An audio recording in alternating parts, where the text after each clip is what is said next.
Afternoon, everybody. How are we doing? Excuse me. How are we all doing? Happy Wednesday afternoon. Today is oil day. Fingers crossed. Want a big oil rally today. See what happens. So, anybody get on the DAX this morning? Gutted. Excuse me. Got out my hedge this morning. $270. But got stopped out on a trailing stop there. Literally there. It's just there. And that happened. Never mind. So 2 flag breaks today. Lovely trend today, but missed it, unfortunately. So got hedged this morning on the DAX. Was looking for the gap fill short, didn't take that. As it came down into here, we sat there, didn't make a new low, and then we started to pop up. So I took the chance of shutting the shorts there and I was getting ready to re-hedge it, and it played out very nicely. So just such a shame I got that, because that would have been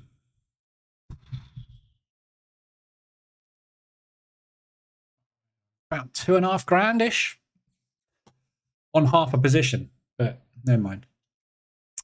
Never mind. So US indices today have had a little bit of an uptick, not a lot, but we'll have a look at those in a minute.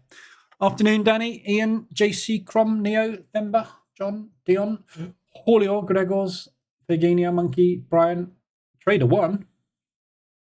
Sound like something out of Tron. Mark, Kennelly, Derp, Yarp. Afternoon. James. Right, so so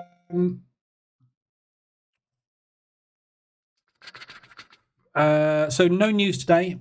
We've had Powell talking. We'll have a look at the news feed in a minute, but we've had the inflation for New Zealand, which didn't do anything this morning. Bailey didn't really say anything. Powell, I haven't even checked. We'll check Powell in a sec. There you go. Powell checked. Powell didn't say anything either. So yeah, no news today. We've got unemployment claims tomorrow afternoon, pre-market open. We've got Lagarde speaking as well tomorrow, and then Powell again. So Powell's not going to say anything more impactful than today, so we can ignore that. Lagarde never says anything exciting anyway. So the only news we've got tomorrow is unemployment claims pre-market, and then we've got GDP and University of Michigan. So this week is just a whitewash news-wise. It's just terrible. So this morning,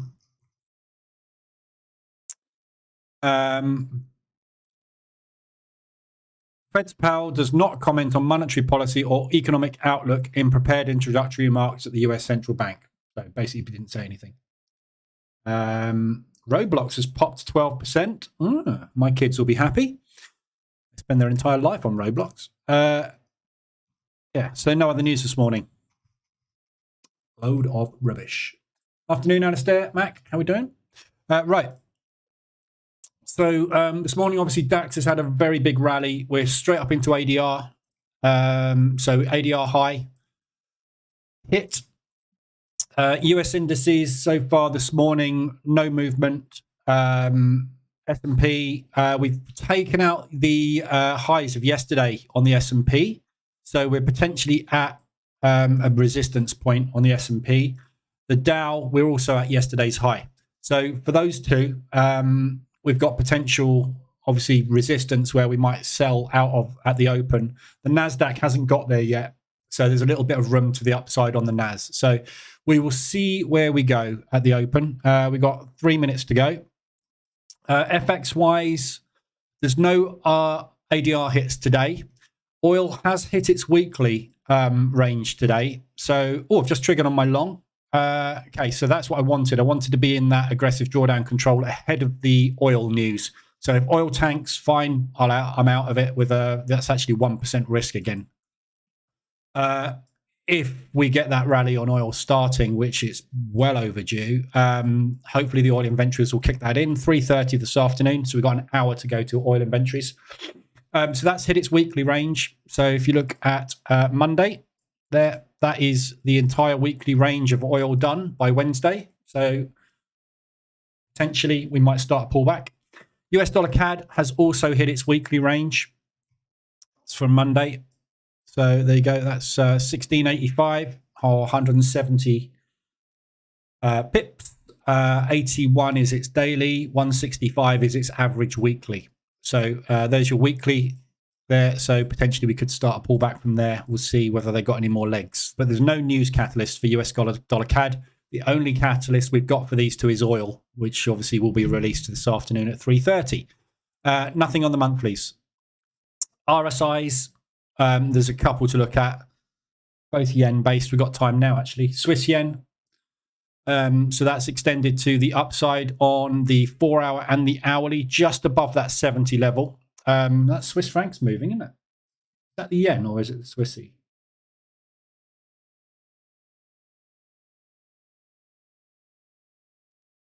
I would say kind of a combination between the two, isn't it? Swiss yen. So Swiss yen extended to the upside. Can't really tell if that's yen weakness or Swiss strength at the moment, one or the other. But it's extended on the 4 hour as well as the hourly. Be looking for shorts on everything. So valid short there. And US dollar yen extended to the upside as well on the hourly RSI. So we've got nice divergence there on that one, bearish divergence. And if it's really tricky, can't tell what is going on with this one at the moment. Potentially that could be the start of a pullback into a symmetrical triangle. So no clue, US dollar yen, just flip-flopping around. So that's that. I haven't really banked anything today. Took a 1.75 loss on oil on the aggressive drawdown control position this morning, from there down to there, and adding again to try and get some traction to the upside on oil, basically. Right. So let's watch the open. We've got no seconds. We're open. Pre-market range too small. Too small across the board today. So the pre-market range is not being taken today. We'll be taking the 5-minute opening range breaks.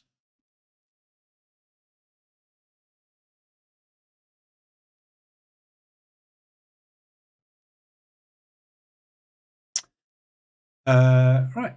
Just check what the other account's done. Not that one, that one. Yeah, no trades taken there either.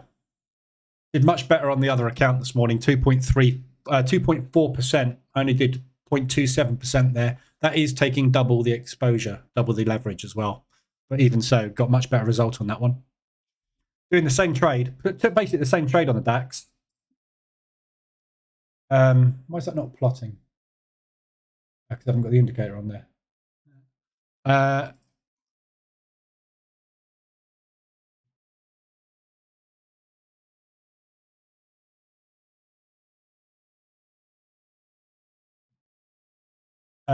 So yeah, much higher risk on that account.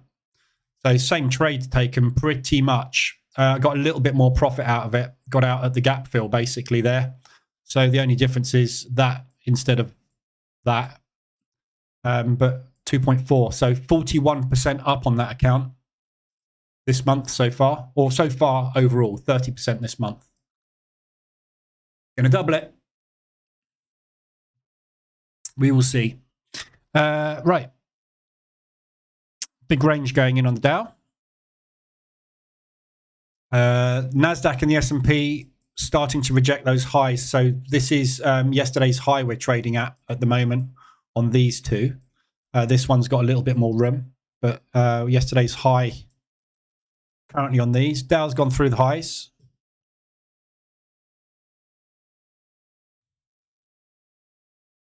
Cool, look at this whipsaw going on at the moment. Real battle going on the NASDAQ. That's Roblox for you. Afternoon, everybody else who I haven't said hello to. Alistair, Mac, AIM, Trade Gold. I don't know. Afternoon, David.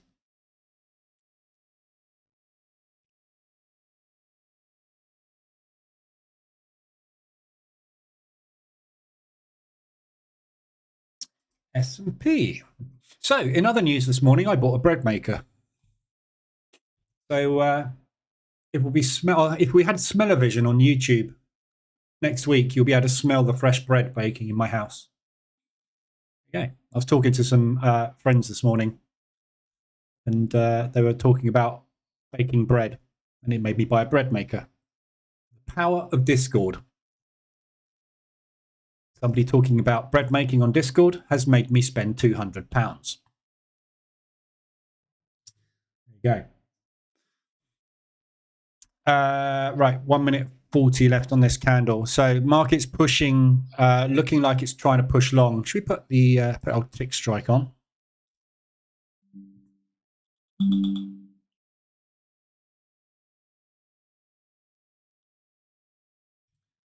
A lot of buying going on. Dow Jones is rejecting those highs though. Very different price action on the Dow, look. So there's your opening range on the Dow. So still very big, but obviously a lot more bullish on the S&P and the NASDAQ this morning than the Dow. It's holding at the minute.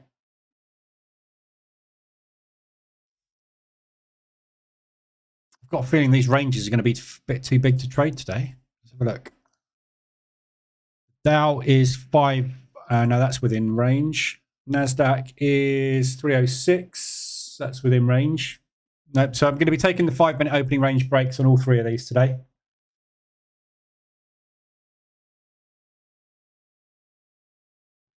See where we go. Afternoon XR update.news. If anybody's got any other FX pairs they want to look at, let me know. I did go through. There's no RSIs. As I said, we've looked at the RSIs. A lot of buying coming in today. Jesus, this thing's flying. So I've been through these. There's only a couple to look at. We were flat this morning in the live room. The live room this morning, we had no ADRs to look at either. So we've covered basically pretty much what we did in the live room this morning because the market hasn't really moved today. I also went through all of the pairs that I'm in at the moment and targets on all of those this morning in the live room. So if you want to go and watch this morning's live room replay, that's pretty much it. Long on the NASDAQ.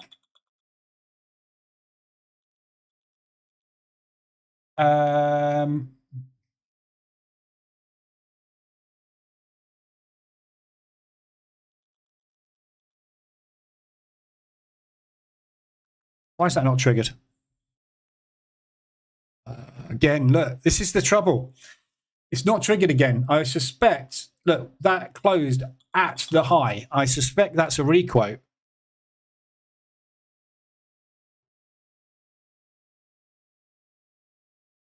Yeah, requoted again.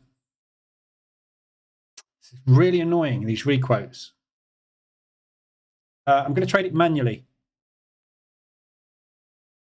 Very little you can do about that, though. S&P, same thing. I guess the gap got requoted as well, did it? Bloody hell. Too much volume. This is the problem. It's so difficult to get the orders on when the volume is so high. DAX, where's the S&P?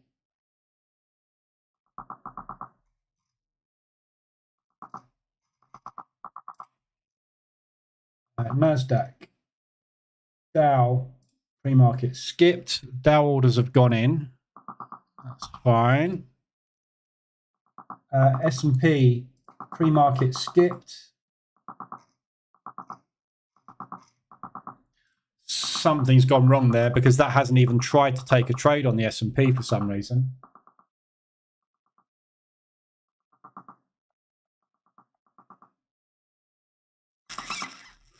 That range size hasn't redrawn, has it? Something weird's gone on there. I don't know what that is.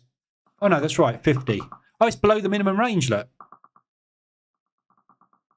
Right, okay, that's skipped because it's below minimum range. God, listen to those sellers coming in.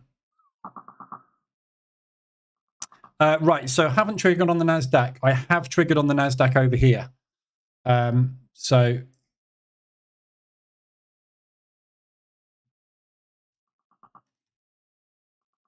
I'm going to adjust those orders.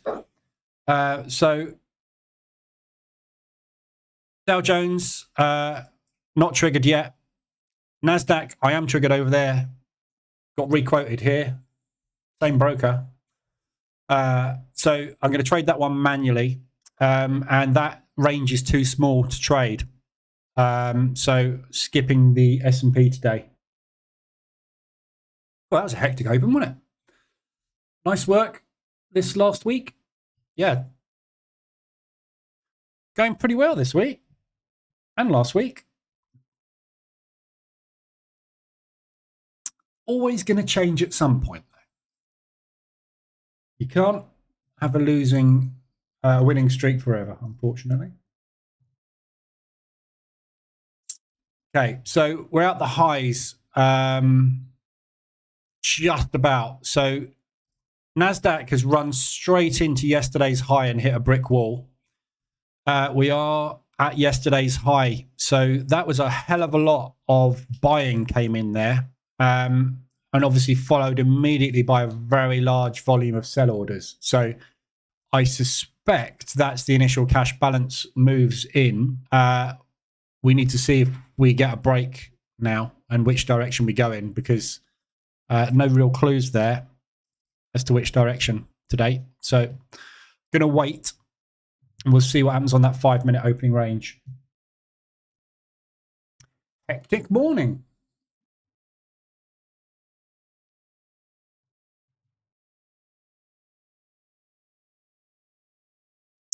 Okay, getting ready to go long on the NAS manual.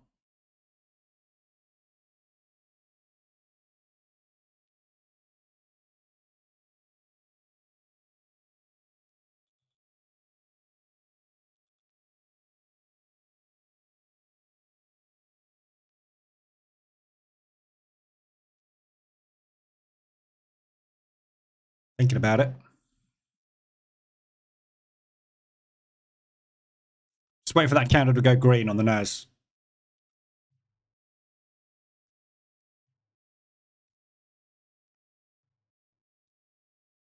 We're buying at yesterday's high here. So if that does break yesterday's high on the NAS, we'll have a look at targets in a minute. But if we do get through that high, we get a load of buyers coming in now. I think we're going to get a pop today. But that's selling off pretty hard again, isn't it?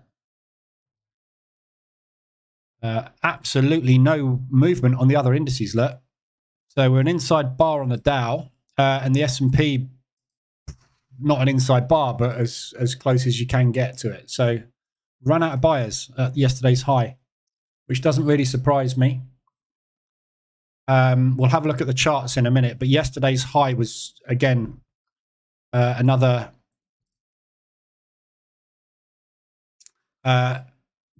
we just about broke that high yesterday, got through it, but we really didn't make a lot of progress. We had that hour where we bought, and then we basically stuck for 4 hours, didn't we? So on the S&P. So we did manage to get through. The NASDAQ was a bit more convincing, but did manage to get through. But we are stuck now up at that monthly high on the NASDAQ. That's why we're hitting so much pressure on the NAS. We really need a profit take on this. Look, we haven't had a profit take on this move at all yet on the NASDAQ.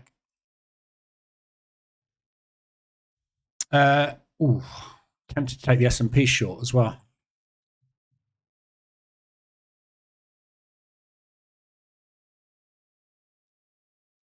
A lot of excitement and a lot of letdown. Look, not going anywhere, are we? No hurdles on yet.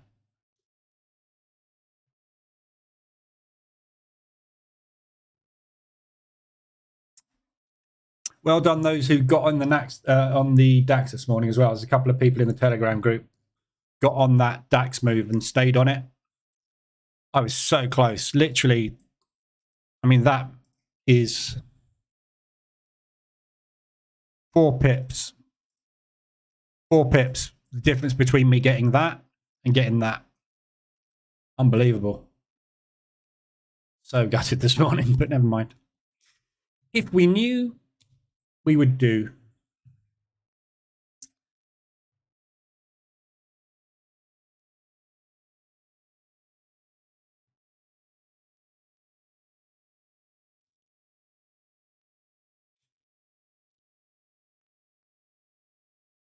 I might trade the NASDAQ and the S&P manual today.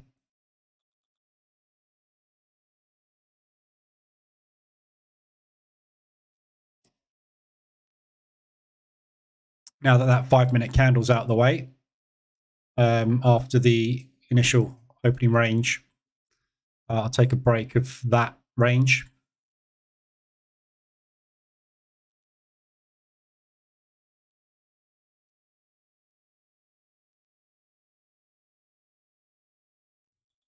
Seems to be going anywhere though, does it? Anybody got any other pairs they want to look at all, or anything else they want to look at? Let me know. I can have a look, but there's not a lot to look at today really, because everything's kind of stuck, as the indices seem to be at the moment. We're now an inside bar on an inside bar. So this is a 2IB setup on the Dow. We've got 1 minute left on this candle. So the 2IB basically is a 2 inside bar, which is basically on the 1 minute time frame a symmetrical triangle. And obviously symmetrical triangle breaks tend to be explosive. So that setup there on the 1 minute chart is going to pop in one direction or the other. So you can take a break of that inside bar there. And if that is the move, you'll get a nice explosive move out of that. Nice tight stop. Breaking down on the NASDAQ. Feels like this is going to go today, doesn't it? AZ, I hate UJ so much. Oh, I'm glad I'm out of UJ. Japanese, they're so unreliable. In FX, obviously. I don't know any Japanese people. I like their food, but in the FX market, they're letting us down at the moment. Keep promising. They are very, very renowned for promising stuff and then not delivering, as with the last move that we had where they came out and said, tomorrow we're going to make some massive changes to our monetary policy. We're going to do this. And then they came out the next morning and said, no, we're not. We're going to do the opposite. Not a game. There you go. So there's your 2IB setup. So you can take a break of either that candle, or if you're super brave, you can take a break of that candle. And if you get an inside bar on that inside bar, that's a 3IB setup. I don't think I've ever seen one of those, so it's highly unlikely to happen. But if you do, that'll be a big one. Looks like it's going to pop long. Don't know. No clues at the minute. I'm not touching it until we get out of that initial cash balance, basically. Until we break that range, I'm not getting involved. Because we have gone nowhere. Feels like there's a lot of volume coming in, but there's no movement. This market at the moment is very, very, very, very odd. This is day 3 now where we've just had very weird opens. The DAX, everything's just weird at the minute. It's like we've gone into this sort of twilight zone of movement at the open. We're not getting any explosive moves at all. We are getting moves, but there's just really grindy and taking an awful lot to get started. We are actually potentially getting a 3IB setup here. That's a double bottom. If we don't break that high, that is an inside bar on an inside bar on an inside bar. That's a ticking time bomb. You're going to hear it in a minute. You're just going to hear the market go, and it's just going to pop. Which way? The ADR the past 3 days compared to the 10-day ADR is like it's on standstill. Yeah. Is with the US indices specifically. And this morning's range is, again, very, very, very tight on the US. I'm not quite sure why. We've come out of earnings fortnight, so we've had, you know, some decent moves off of earnings, but the earnings fortnight moves, we haven't had ADRs. So it's not been very explosive because of earnings. It's just been fairly decent moves. So it's not to do with earnings fortnight, and this going quiet isn't to do with earnings fortnight either, I don't think. This is just something, I don't know, something else. It's just a lull. for some reason. It's not to do with the conflict in the Middle East either, because we're coming out of fear and greed at the moment. We're going more into greed rather than fear. I haven't published it yet today, but the last one yesterday, we're starting to tick up into neutral zone. So market that would indicate more volatility in stocks. It's not happening. Something's out of whack at the moment. Don't know what it is though. S&P is now forming a 2 IB as well.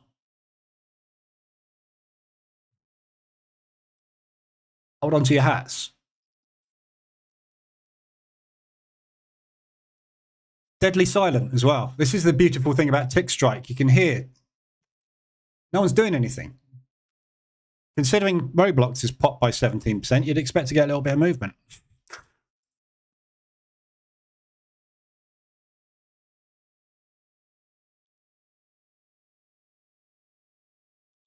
Okay, Dow's trying to push long. S&P's having a crack at the highs.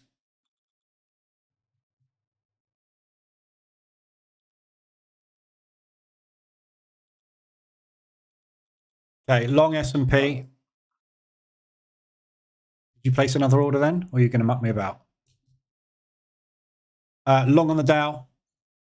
There we go. God, execution. Lucky to get that on. Okay, so long on the Dow. Long on the S&P.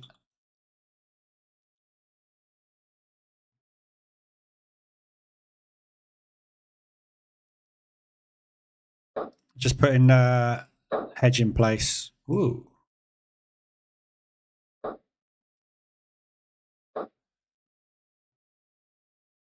See where we go. Got a bit quiet.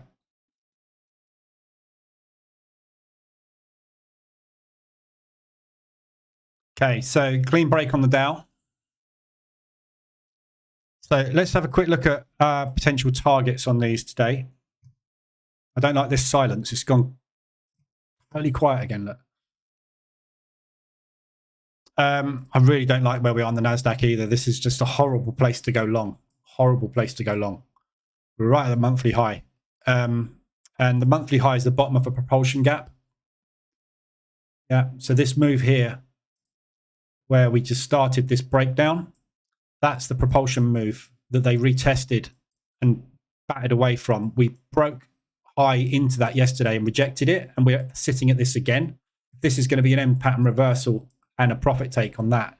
This thing's coming down like a house of cards. So just a very, very, very dodgy place to go long. But that's where the momentum's trying to go to today. And if it does break that, we're obviously coming up into that high up there anyway. So there's plenty of room up to ADR, but we've got to get through these limit orders. And obviously we know they're there because we hit them yesterday and we stopped. So upside, obviously, if we do break, we're ADR. If it's downside, we're looking at the previous day's high, which is there basically. Previous day's high. This level here. More buyers coming in. If we hear this continued buying and we don't make any progress, we know we're hitting an iceberg order and they're just absorbing all this volume at this level. That means you want to be a jumping ship, because if they hit the buys and they're hitting the bid constantly and they're not getting any progress, they will just give up and flip short. In which case this will come down fast, probably.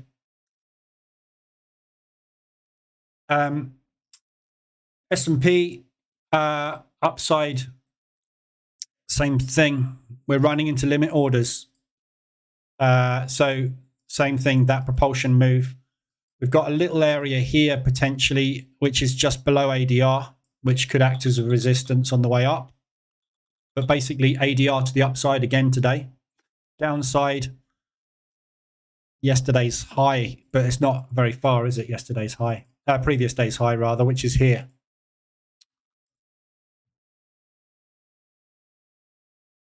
which is basically where we popped into today. So downside is there. Other than that, you're looking at yesterday's low and previous day's lows, which are there. And then obviously back down to 125 ADR. So there's lots of downside risk today.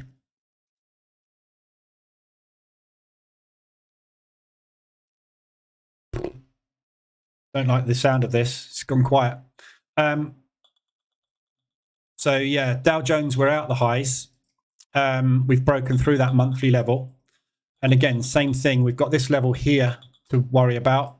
And then we're coming up into anywhere in this accumulation, basically. So the Dow's got a little bit more freedom to the upside, but this level here is a potential sticking point, which is not far from where we are now either. So there's lots and lots of resistance potentially sitting there. If we break it, we're off. It's no problem. If we don't get through, we're going to find it a bit of a struggle today. Oil starting to move up. We've got 14 minutes until the news on oil. We're not getting anywhere, are we?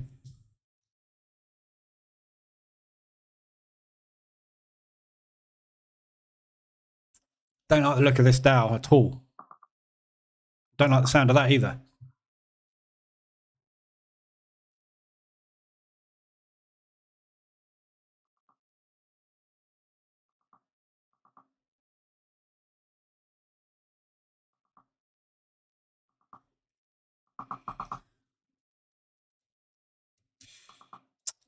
Looks like it's going to pop long. Yeah, already said that one.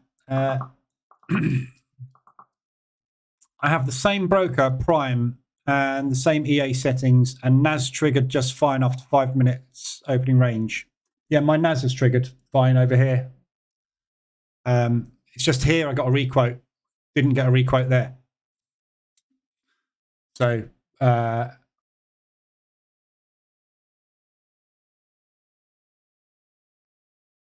brokers. It's volume. I'm convinced now that I've been trading this strategy for a while. It's volume related. So the EAs, basically, with the Prime accounts, you get much better market execution. With the ECN accounts, you don't seem to get as fast execution. And I tend to get a little bit more slippage on this account than I do on that account. So I'm convinced it's when the EA doesn't trigger an order for any reason or something goes wrong, it's always when there's a high volume coming through. And today specifically on the NASDAQ, we were at the high as we tried to get that order in, and the market was jittery. So I'm not quite sure how to get around that. The only thing I could do is amend the EA to work on levels rather than on pending orders. So we could say if rather than placing pending orders at the open, if price is above that level, take the trade. But if you get requoted, it's still going to retry to place that order and recalculate the TPs and stop losses. So I'm not sure if that would fix it. I'd need to do some testing. But the problem with this type of issue is you can only test it live because it obviously works in the backtester, because the backtester isn't real trading conditions. So you have to trade it live. So I might have a read up and see if there's any solutions to high volume. So basically anybody that's developed a high frequency trading bot will probably have had similar conditions. Don't like the look of this at all. I'm closing out the NASDAQ.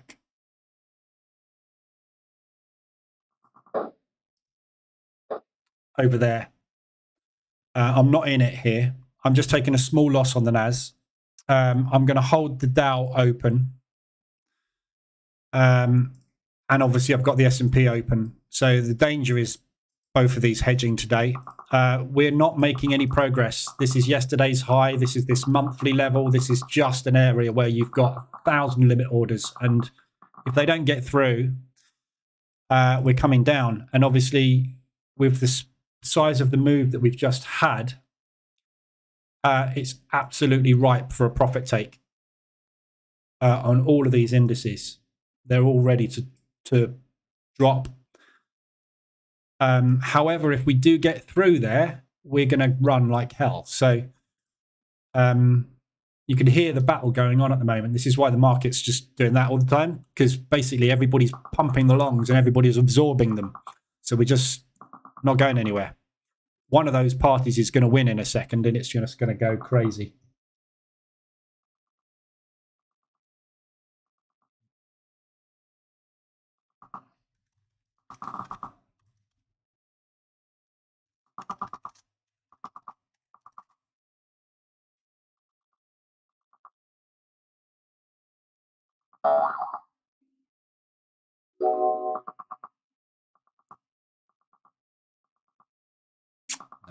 This is a hedge today. I'm toying with the idea of just getting out of the longs and hoping this breaks short. Just feels like this is not getting anywhere long today. We're just at a beautiful short level. And there's nothing but sellers coming in at the moment. But equally, the sellers haven't made a new low yet. So at the moment, we've got literally nothing but Christmas trees. Just going to reduce the risk down by just taking one trade. SPX range was too small. Why did I trade it? Because we formed a new range, basically. So obviously this was too small. The idea of the minimum maximum ranges, if you have a range that's too small, the initial cash balance movement is quite often whippy. So the idea being, once that candle's gone in, you will be okay to trade, because that is going to be bigger than the initial range. If that initial cash balance candle, the opening range candle, is too small as well, you quite often find you get a whippy move after that, in which case then it's again a little bit dangerous to trade. What happened today was, after the initial cash balance went in, that second 5-minute candle was pretty much the same. Then we formed an inside bar.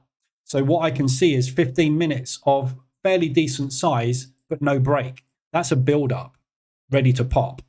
That's why I've taken it today, because it looks to me as if we're about to get an explosive move. I've triggered long. If it doesn't go long, I'll go short. But either way, we're going to probably get a fairly explosive move today. There's a lot of build up here. We've just dumped, I don't know how many millions of dollars worth of transactions into the stock market. We haven't moved a cent, have we? We haven't gone anywhere yet. So this thing's building up. It's a powder keg. I've gone the wrong way. I'm 90% sure this is going to dump big style. But I'm committed long at the moment. If I take that off and it pops, I'm just going to hedge in a loss. This morning was shite. So it's more about minimizing loss at the moment, rather than trying to make money, because this market is not tradable, is it? So that's why I've cancelled one of those off and taken a small loss on it. I'm leaving. I've got the Dow on over there. That's it. So I've got the Dow long there, and I've got the Dow long and the S&P long here. I've closed that NASDAQ out with a small loss, just to reduce the risk, because these three instruments work very much in tandem. We know the Dow is normally a bit more out of sync than these two, but basically by having all three of those on, I've got triple the risk. If all three of them hedge, I've got triple the loss, or triple the locked in loss, haven't I? There you go. So I'm hedged on the S&P. Dow still long only. Dow hasn't made a new low yet. This is dumping. I'm closing the longs on the S&P. Short only on the S&P. I will re-hedge this if it doesn't break from here. This feels really heavy. However, this is holding up. This is really difficult today. It's very hard to make a decision on this, but I will re-hedge that and take whatever loss I take on it. However, if this dumps, I'm going to make money on these positions. These positions are going to pay for whatever that hedge turns out to be. So that cancels that, and I'm going to come out of the day with a small loss. That's my plan. It's too difficult to make money on this. If I cancel this out, this long, and take that loss, and this thing pops, I'm going to make money on that, and I'm going to need to re-hedge that, and this is going to need to pay for that one. So either way, one of these is going to have to pay for the other one today. Very hard to make money out of it. Unless it collapses at a ridiculously fast rate and we get, you know, one of those complete sell-off days where we hit ADR. Yesterday's low is worth 2.5 grand, worth 5 grand. So if we can dump to yesterday's low on the S&P, that's going to make me 5K. That's going to lock in at something like $1,400. So that's really the only chance today I've got of making money. But I'm not going to close that out because it's not hedged yet. So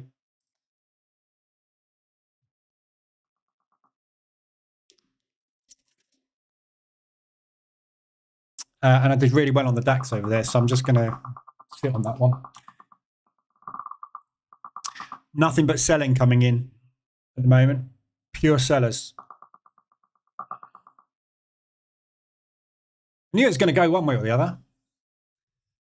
Flip a coin. You got to get it right or wrong, aren't you? Maybe if it's above the breakout level, put a limit order in. If not triggered, no risk.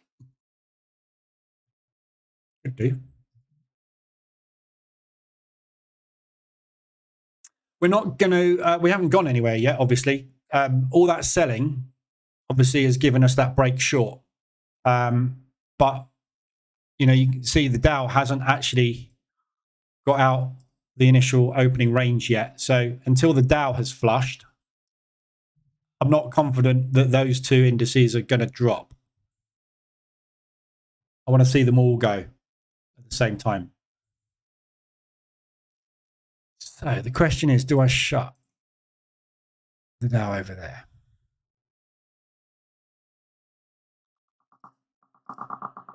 I'm going short. So I'm getting out the Dow on that account as well.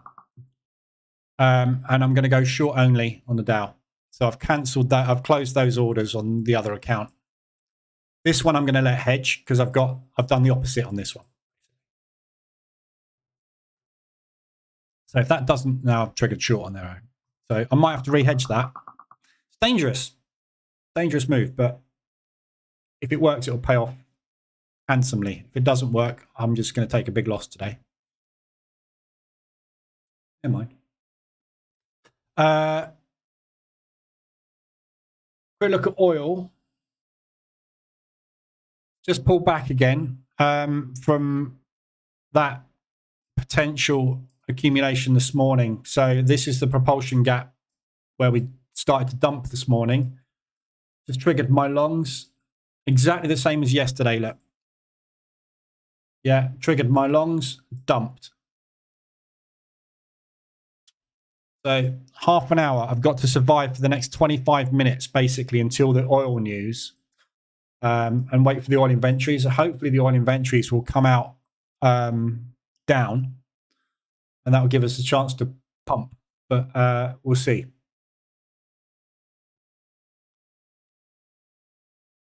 That's not a noise I want to be hearing.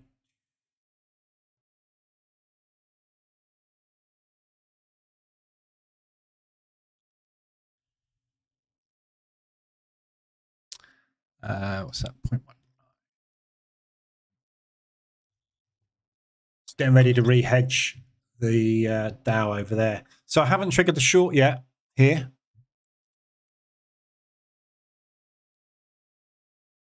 This is why the offset is there, basically.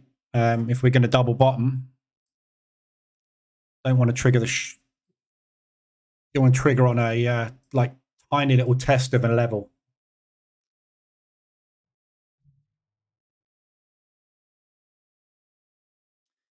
So the NASDAQ, we've just run straight into the previous lows.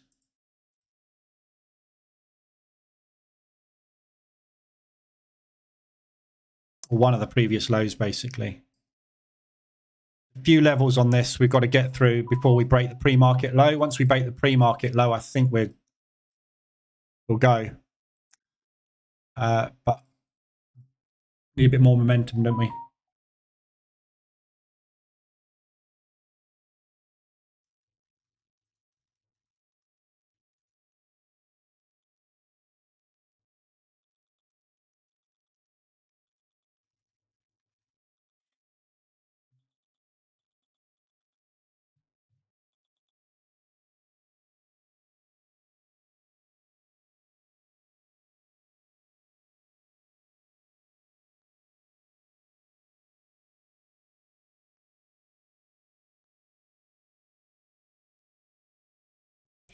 So we're just forming a propulsion gap now. So that area, those areas there are basically the difference between the buyers and the sellers.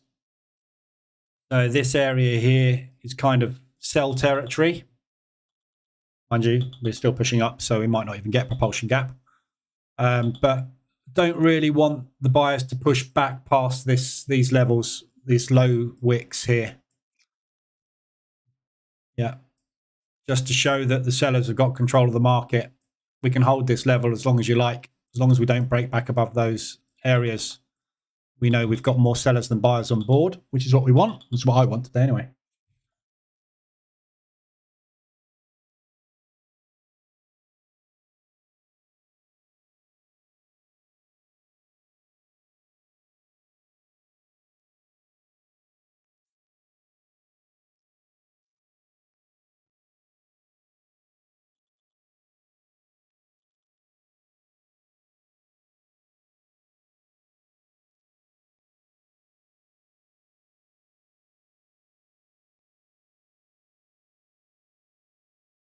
So all three indices now holding below yesterday's high. So we've had a run at yesterday's high. We've been pushed back down below it.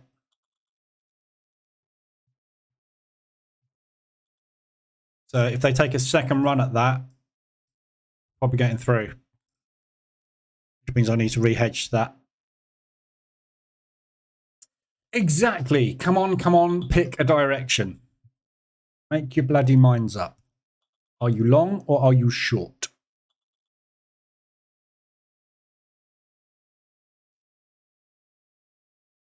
Just want to hear a load of sellers come in, basically. In fact, I don't really mind because I'll re-hedge the S&P and the Dow. I'm long only anyway. So if it flies to the upside and does an ADR to the upside, I'm going to have that re-hedged, which is obviously going to cost me twice as much. But if the Dow can make a nice run to the upside, the Dow's going to pay for the S&P. I just want it to move somewhere, basically. I don't care which way it goes. At the moment, if it goes down and then goes back up, yeah, that's going to be a problem because I'm going to have a hedge on the Dow and I'm going to be the wrong direction on the S&P. But at the minute, we are looking bearish, but not enough.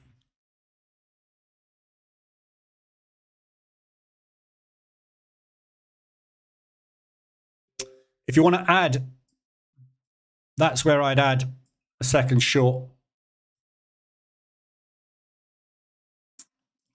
Really tempted to get out of this Dow. It's gone quiet. Calm before the storm. I'm going to leave it on though, just in case.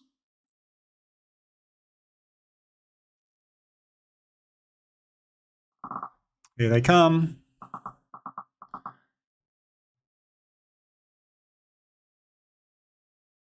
few more would be nice. Thank you. Loads more.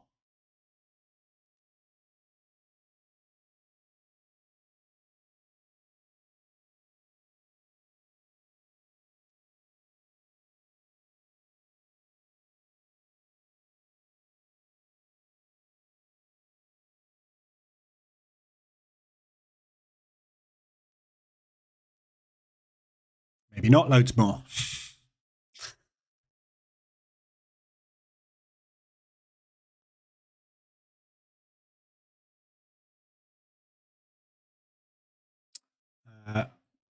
Check the oil inventories because we've just had a clock change, haven't we? Just want to check that it is 3:30 today.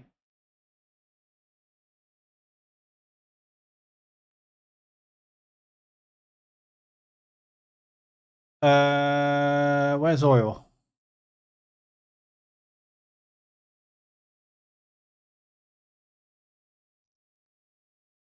Am I going mad? It's the 8th, isn't it?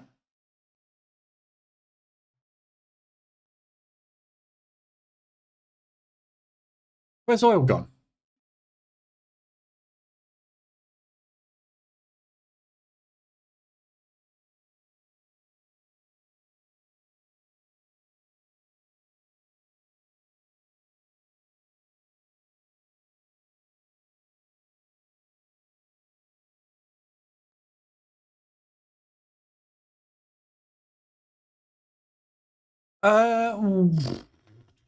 We don't seem to have any oil inventories scheduled today for some reason.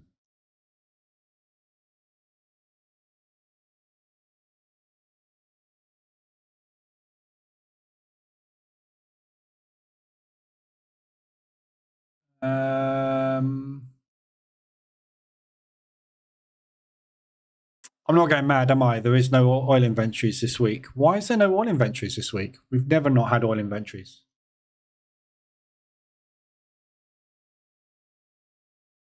Okay, well, that scuppers my plan for oil this afternoon.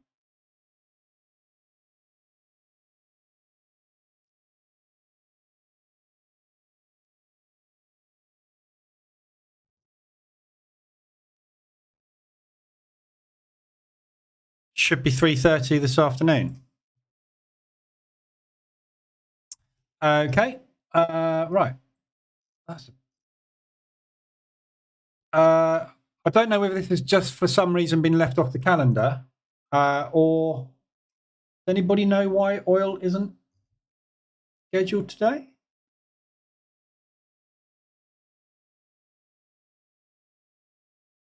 Okay, fine. Well, there isn't any oil this afternoon. That's going to screw me. There are 3:30. Where is it? It's not there at 3:30. Look, wholesale inventories, bond auction at 6 o'clock. There is no oil today. Brilliant.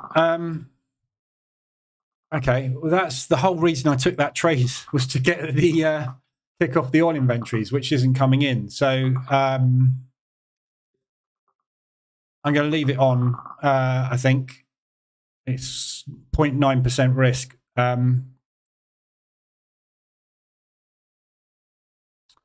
That's annoying. I've never seen that before. We've never not had oil inventories. If we have a bank holiday in the US, we get pushed back a day, so it's normally on a Thursday. It's next week, yeah, but it's not next week. Well, it's not normally next week. It's a weekly event. Look, oil is weekly, every Wednesday, without fail. 3:30 p.m. Oil inventories. Look, 25th, 18th, 12th, 4th, 27th, 20th, 13th, 7th. It's every week is oil inventories. We don't skip oil inventories. They come out every week like clockwork, 3:30. But for some reason, not today. I don't know why. Oh well, nothing I can do about it.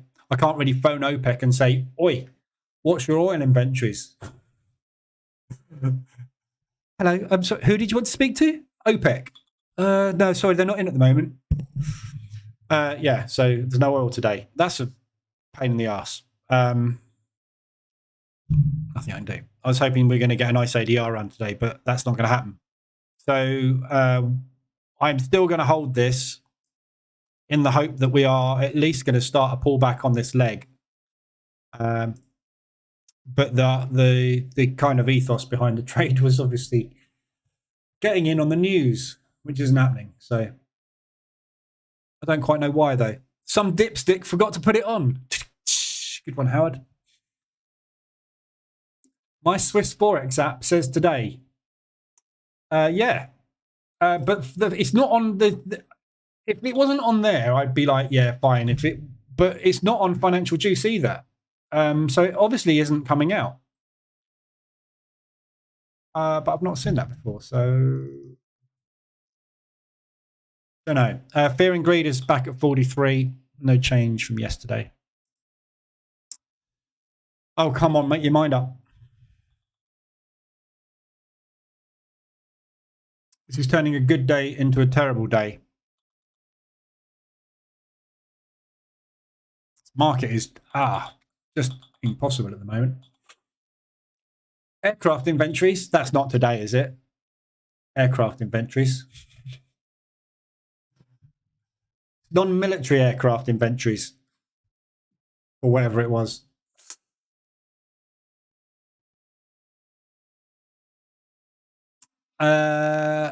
This is just like pulling teeth, really is at the moment. We've got another inside bar forming on the Dow. The Dow is what's scuppering everything today. These indices look like they're double topping off yesterday's high and these monthly levels. Dow hasn't even triggered a hedge yet, so we haven't actually properly broken that initial cash balance move yet. Whereas these guys are fully out the lows. This is stuck, so we're getting held up by a lot of buying in the Dow today. I don't think there's any major earnings out. Where are we at? 8th of November. We've had Roblox. What did we have after market yesterday? Uber. Everything else is after market today. So unless they're anticipating some huge Dow stock. What's Roblox in? Don't tell me it's in the Dow. No. I don't know. Stuck in it. Just stuck. Story of our life at the moment. Everything's stuck in it. Just stuck. EIA will delay its scheduled data release November the 8th to 10th. Okay.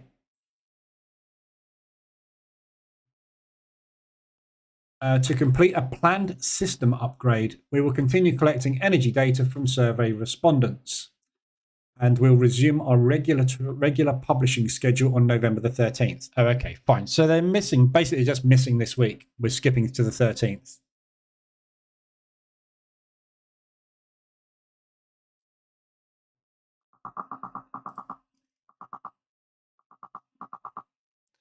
Yeah, there you go. So we're just skipping to the 13th, basically. We're just missing this week. Fine. Okay. Be interesting to see what the market does, because the market relies on that to move every week without fail. Every Wednesday we get a move on oil. So where are we? The 8th. So that's Tuesday, Monday. Yeah. So that's what I was looking for today. An oil inventory move is typically a nice, big, strong, sustained move in one direction. And as we've had a big sell-off, I was anticipating a rally. So we're not going to get it, are we? Oh, well. Okay, new lows on the S&P, new lows on the NASDAQ. We've got pre-market lows on the NAS still to contend with, which might get some buyers at. We've still got a fair bit of distance to go to the pre-market low on the S&P. The Dow still hasn't managed to get out of that low. So we're bearish, but I can't say that I'm convinced yet that this is a short. It's shorter than it is long. All we can look at, isn't it? At the moment, it's shorter than it is long. So I'm going to lock in about $1,500 on the Dow.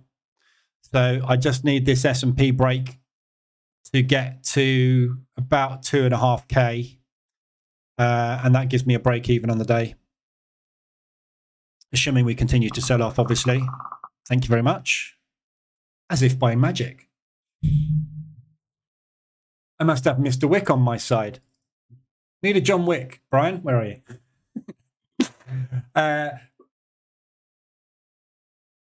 We need John Wick listening to the crickets. Or John Wick Something to do with crickets, because they nickname Tick Strike the crickets. So we need John Wick and the crickets. Brian, on the case. I haven't got access to my I can't even remember what it's called. The AI generated graphic generation thingy on Discord, because I've done too many of them and you have to start paying. Oh my god, they're buying it up. Look.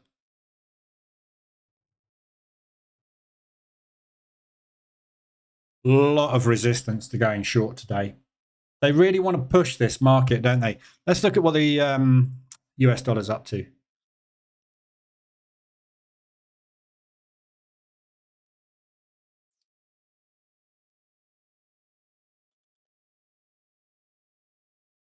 So US dollar's weak.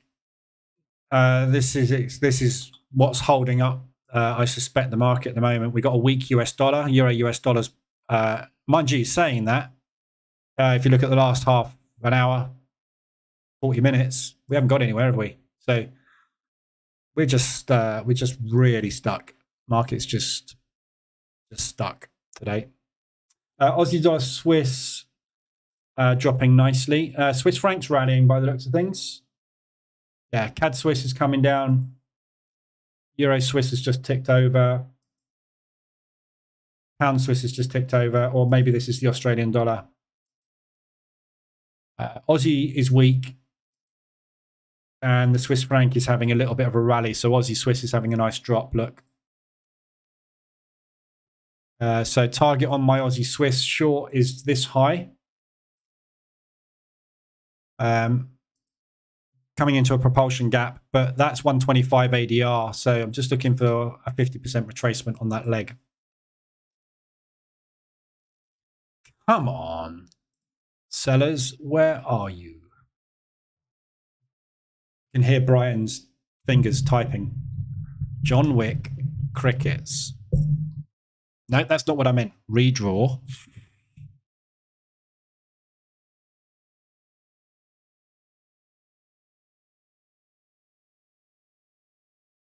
We still haven't got out the lows on the Dow.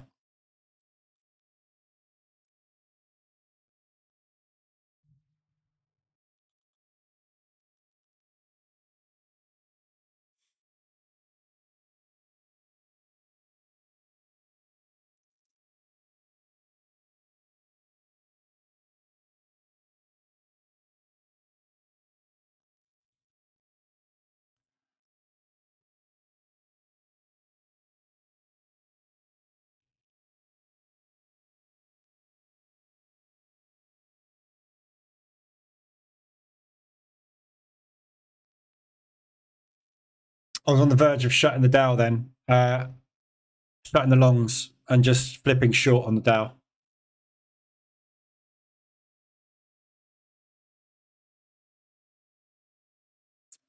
Just bought a tiny bit on the Dow.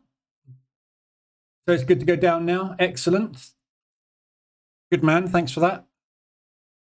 Make sure you either get out of it in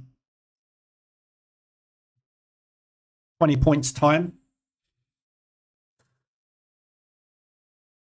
Here we go. Get ready. They're coming. I can hear them. In fact, I can see them before I can hear them.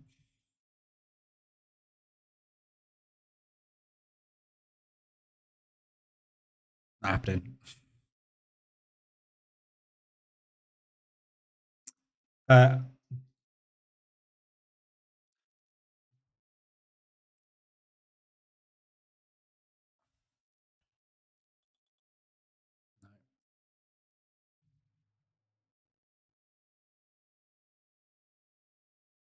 Might be a whitewash today, you know. We're struggling, really struggling here.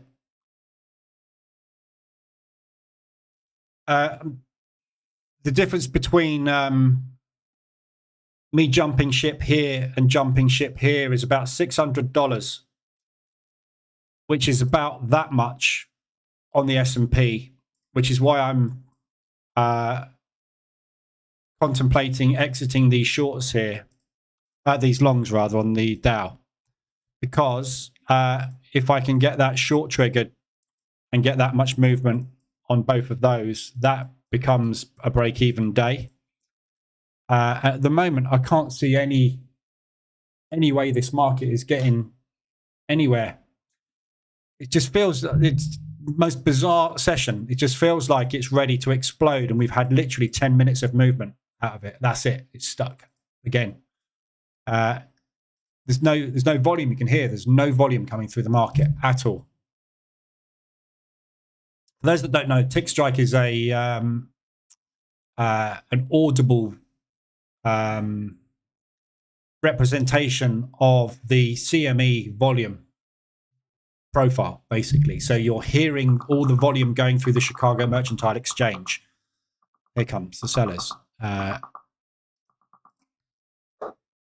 getting out the Dow.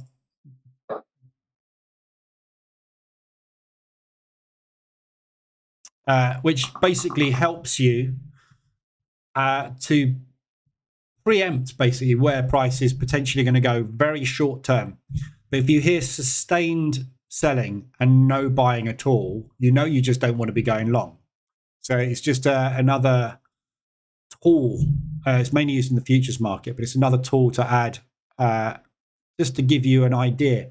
The problem with it is, as I've just done there, it can fool you into thinking a move is starting, and it doesn't. All it is a profit take. So all it's doing is saying right now there's a load of sell orders coming in.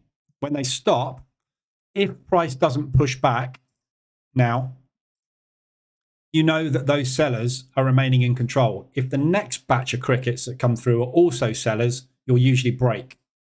You'll get that move. If you hear the buyers coming in next, it could be the sellers just getting out of those orders. And if you hear them going like that, obviously that's where you start to build a range. If you hear the crickets going long constantly and price not making any progress, you know there's an iceberg order absorbing all the buying pressure, and eventually they will give up. And then you'll hear a crickets flip short, and everybody that's long will get out of those orders, and you get a flush, which is exactly what we got this morning at that level. When you hear nothing, it's worrying, because it means that you could flip back the opposite direction, which means I've just got out of my long position at the lows. So it's useful, but it's also got a very downside or dark side to it, if you like, in the fact that it can be very misleading. You've just got to know how to kind of read it within what you're seeing on the charts. So the best way to use it is for absorption. And this is the way Financial Juice, who own Tick Strike, sort of teach, is you look for support resistance levels. So in this case today, yesterday's high. So you look for a level where you are expecting there to be limit orders placed. When you get to that level, if you hear nothing but buying and no progress, you know that those limit orders are absorbing all the buying pressure, and then the buyers will basically just run out of money and you break. So that's the main use for it. That's the most useful, I think, the most useful way of using Tick Strike. But also, you subconsciously, after a while, when I was trading futures a lot, and you have it on all the time, you subconsciously hit the button. You'll hear, it's a little bit like seeing chart patterns. You'll hear batches of orders coming through, and it just gives you the kind of sort of third eye, if you like. That's a good one. So John Wick with the crickets.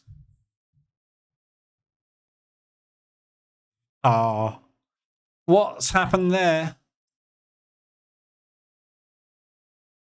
1, 2, 3, 4, 5, a thumb, 6 fingers and a thumb.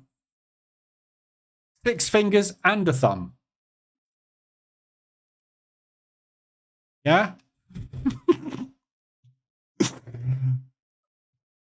That needs some Photoshop.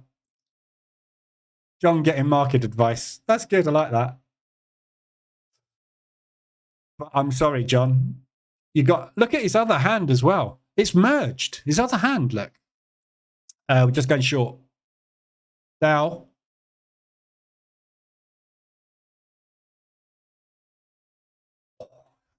Dow's trying to make new lows on the day. We've got a triple bottom on the Dow. There we go. We've broken it. So new low on the day on the Dow. You can't hear any selling volume though. Look at that. Where does his hand end and where does it start? 7 fingers. Love it. AI has got a place in this world, I'm sure. Art isn't it? But it's good. I like that. Brian's come up with some classics.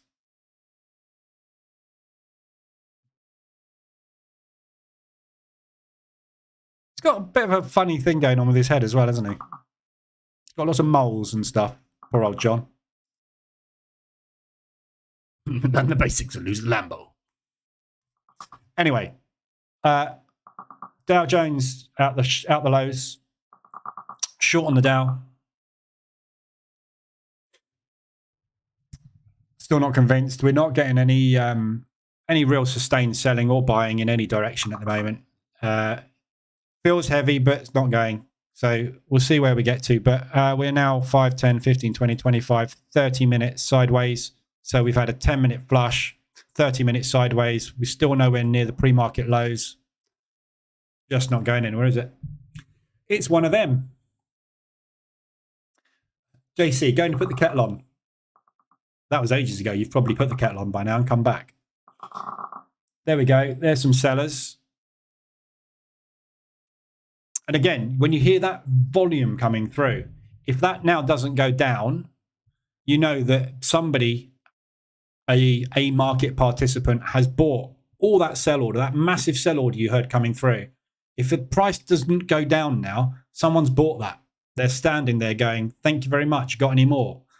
You just hit that wall and eventually you just go, not going to get through it. And they flip and go the other way, called puking. There we go. There's a sell. Nice.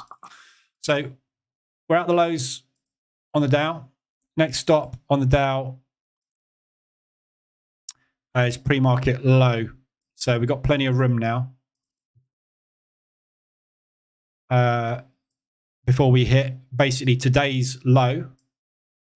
We got all these little bits on the way. Nice resistance turn support there. That's 1R. Look at that, 1R. Seriously, I've been sitting here now for nearly an hour. We haven't even gone 1R. Criminal, isn't it? We've just got to 1R on the NASDAQ.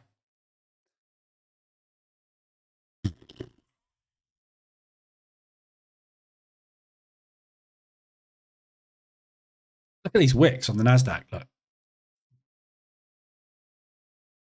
Nothing but buyers.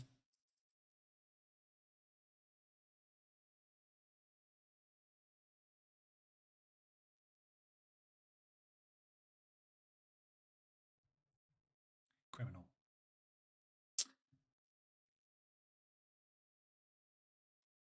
I just noticed something else about that image.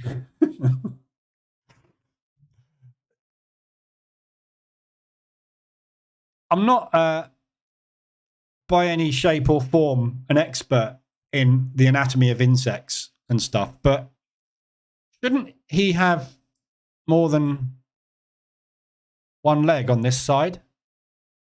And what's that? Is he a disabled cricket? It's almost like AI gets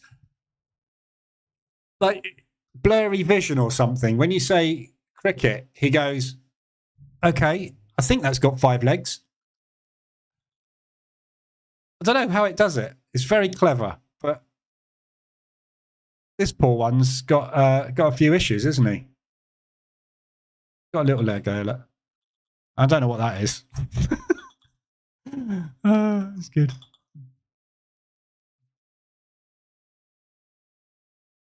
Look, this one's been through a fight, isn't he? Look, one of his legs is off. I don't know what's happened to that. It looks like his head's missing. Definitely got a leg off. Feel sorry for him. when do crickets have hands?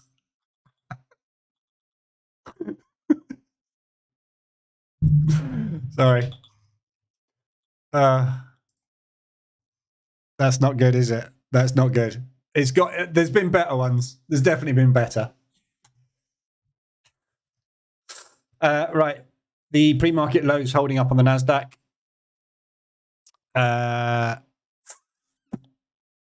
This is just not going anywhere. We are really, really, really stuck. So,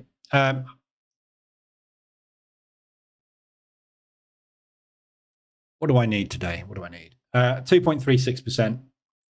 Got half. So I need 1.8 on shorts. So, $2.5 grand.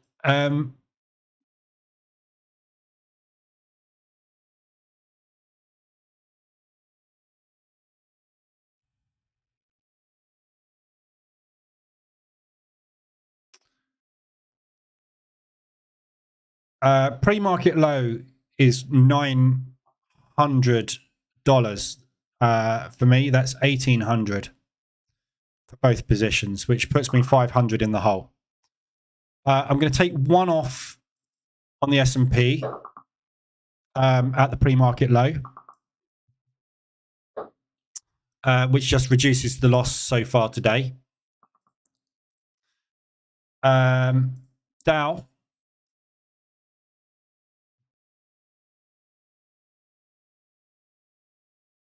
Pre-market is $700, so that's $1,500. So I'm going to take one off of each at the pre-market low, which locks in about $1,700 profit, which brings my loss down to 500 for the day.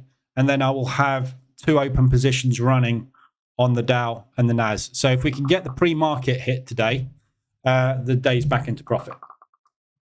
But we're really, really struggling to make any progress today. So I don't want to push it. So that's 1 and a bit R. That's just about 2R to the downside. There's a very good chance today that we're going to flush because we are due a big pullback. We've had this massive rally. We've put this V-shaped recovery in over the last 3 weeks. So to get out of that high, if it is going to break long, I think it needs a pullback just to build up a bit of power to get some momentum to go up. But so I think there's a good chance we might get that flush. But the market's so reluctant to move today. I just don't want to try and get on a runner. I said that about the DAX this morning, yeah, and we got an ADR. Look, we hit ADR easy. But this morning on the DAX was very much the same. We sat there for a good hour and a bit, literally going nowhere. And then we finally made a move. When we broke that high, we retested it and we flew. So if we can get out the pre-market lows today on the US indices, we've got a very good chance, I think, of getting a move on. But it's just taking its sweet time to get there, isn't it? So that's my play today. See where we go. It's not really getting anywhere else, is it? That's certainly a bug in the program. Good one, Virginia. There's a bug. There is a bug in AI. Hope not. If there's a bug in AI, we're all in trouble, aren't we? Big style. Waiting for the indices to pick a direction so I can exit my hedges. Yeah. If you're hedged on it, yeah, it's just a waiting game. You're better off taking a loss. This is very high risk what I'm doing here. There's a chance of me having to re-hedge the Dow. If the Dow flies long now, I'm in trouble. I'm going to lock in a decent loss on this today. Doesn't look like it's going to, but you know, it's not getting anywhere, is it? So right now, I can just close out with a 2% loss and walk away. But until the market shows me some signs of strength, I'm not really going to make that decision. So, you know, we're making lower highs at the moment. We're just not really getting much traction to the downside. So, That's the pre-market low on the NASDAQ, look.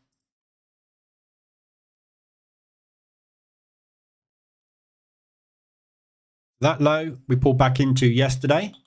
We tapped into that pre-market. We just tapped into it again, and they're buying it. So the limit orders is triggering off this low. Market wants to go long. It wants to go long. You can see it wants to go long. Every sell order is getting crushed at the minute, but the buyers aren't making enough traction. That was quite a big order that came in there. When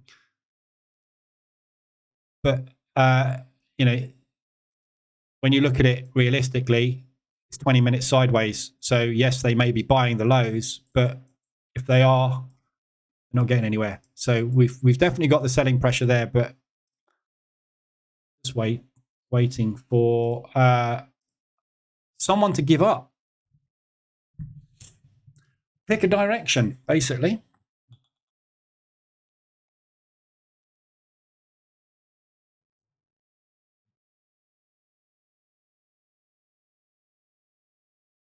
Again, same thing with tick strike. You can hear the sustained buying coming in over and over again. We just keep getting ticks, ticks, ticks, but we're not going up. So that high is holding. That high is holding. That high is holding, yeah? So they may be buying, but they're getting pushed down. So there's more selling pressure. There's more sell orders than buy orders. So you can buy as much as you like. If you don't make any new highs, you're not going to. You're just going to get run over. And as soon as you get run over, you flip the opposite direction and make the short happen. Just need to see if we can get back out of this low. But this is obviously the first level limit orders coming through. Got much further to go on those guys. But if the NASDAQ suddenly gets bought up, these will also get bought up. We'll be in trouble. I'll be in trouble.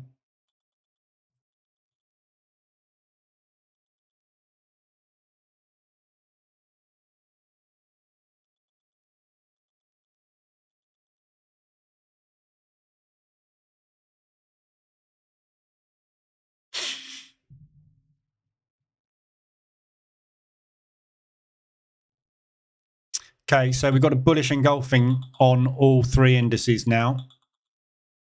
So you can hear the buyers fully back in control at the minute. But that took a lot to get that move.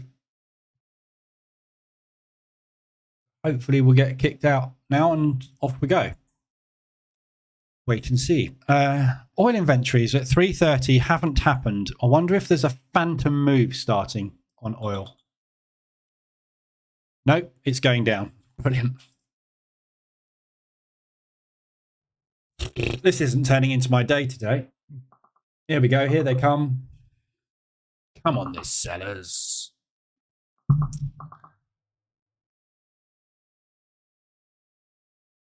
Not enough of you. More, please.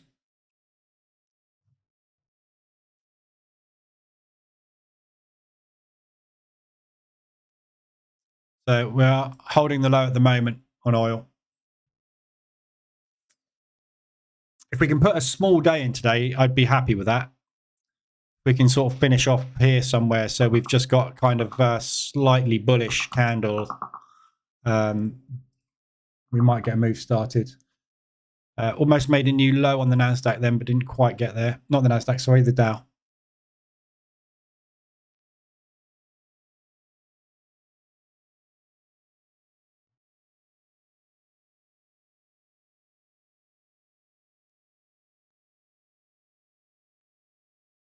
So this level that we're trading at now is last week's high and last month's high,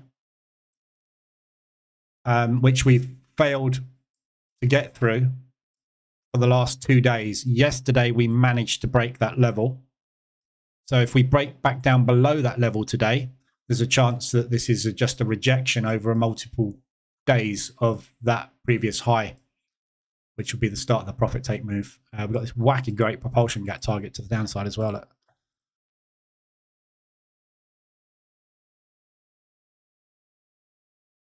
Just can't get down there, can we?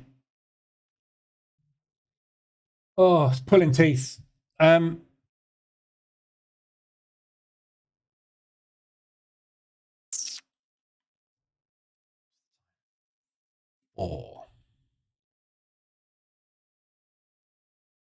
So we're basically coming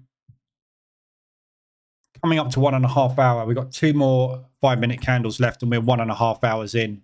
Typically 1.5 hours into the session, which is that dotted line there, you've found either the high or the low of the session.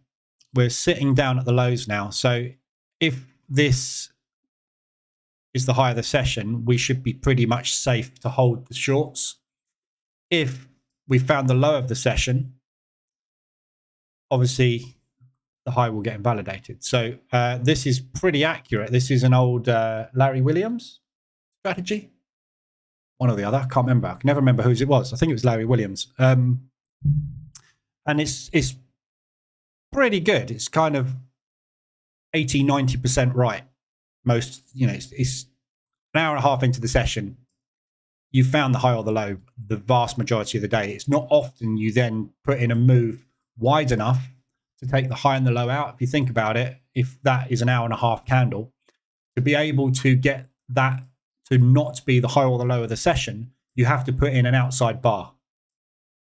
And most of the volume in the US indices goes through that first 1.5 hours. So for the market to put in a new high and a new low after the 1.5 hour candle, if there's such a thing, but after 1.5 hours worth of movement is a very difficult thing for the market to do because you need an awful lot of volume in both directions. So the theory is that 1.5 hour candle, if you had a 1.5 hour chart with 90% accuracy, that is either the high or the low that you are going to see today. So if you are sitting at the lows at 1.5 hours into the move and you suddenly get a break, you're probably right if you're short. If after that 1.5 hours you suddenly pull back to the inside, there's a 50-50 chance of going in either direction. So it's a very good strategy, not so much for, it doesn't really help you in knowing which way the market's going. It doesn't tell you which way the market's going to go. But if you are short like I am here, and we get to that 1.5 hour mark, and then suddenly the market breaks short, it gives me the confidence that I'm probably going to be right and I should hold that position. If it doesn't, it gives me less confidence I'm right, and I might want to think about exiting my position, depending on what my position is for the day. So it's a good little, which is why I have this line on the plotted on the stock index Hedge EA, because it tells you when you're getting to that kind of line in the sand, if you like, if we're moving. So on a trend day, yeah, there's your open. On a trend day, the market will tend to pick a direction and then start to move. If 1.5 hours in, you're still going, you're probably going to be a trend day. If 1.5 hours in, you've bounced, there's a chance that you're going to go into rotation. So it's helpful in a number of ways. I'm pretty sure it's Larry Williams. Was it Mark Doug?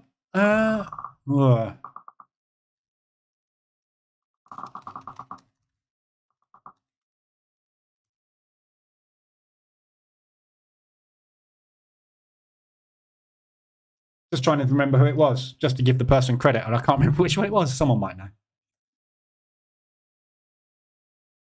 I've got Larry Williams in my head for some reason. I don't know why.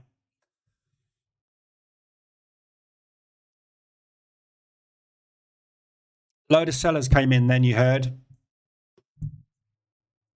Still inside bar.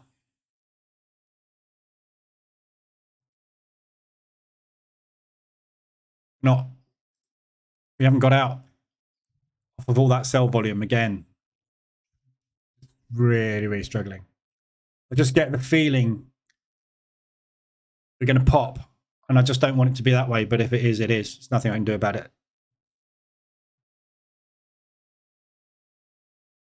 I don't want much, look. That's all I want. That's all I need. Literally 2 big 5-minute candles. We're done for the day. I am. New low on the Dow.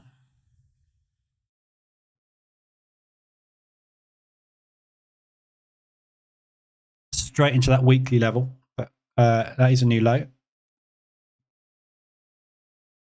Another batch of sellers should do it. We get another big order come in, we'll be all right. UJ holding up. Here they come.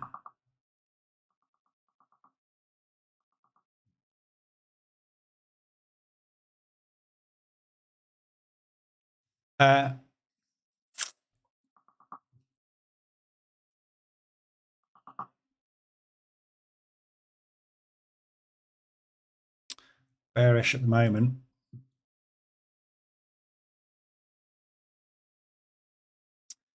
It's very difficult to tell what's moving. Because there's so little movement, you can't really tell if there's the US dollars selling off, buying. I mean, the euro US dollar is the US dollar index upside down. Oh, so the US dollar is dropping at the moment, this is what's holding up these indices at the moment. US dollar down, index is up. US dollar up, index is down. So what we've got is the market wanting to sell off because it's had a rally, but the US dollar dropping, which is holding the market up, which is why we're getting this sideways movement at the moment, because the US dollar's in a rally at the minute. Want that to come down. Yeah, US dollar's weak. So US dollar yen not really moving much. Here come the sellers. That's a good sign. Swiss franc really rallying today. So again, safe havens. Might have some money running into the safe haven. Let's have a quick look at gold. Gold is probably rallying. Let's go. That's interesting. Big sell-off in gold. So gold is obviously a US dollar cross. The US dollar is coming down. So is gold. So that's a sell-off on gold and a sell-off on the US at the same time, while the Swiss franc is rallying. Something not right, is it? It doesn't all add up. That's not normally what we tend to see happening, is it? Market's in a mess at the moment. Massive mess. Swiss franc is definitely in charge at the moment. We've got massive movement on the Swiss franc. Testing the lows on the S&P.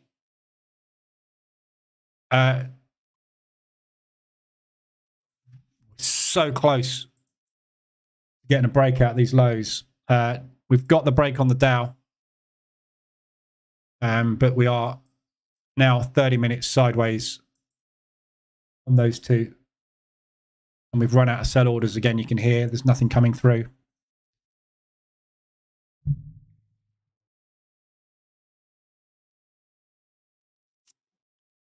I've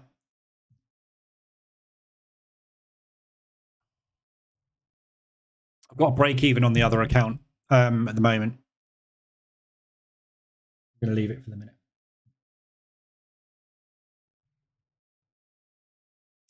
Tricky. 5 minutes. I'm going to give it another 5 minutes, and then I'm going to disappear.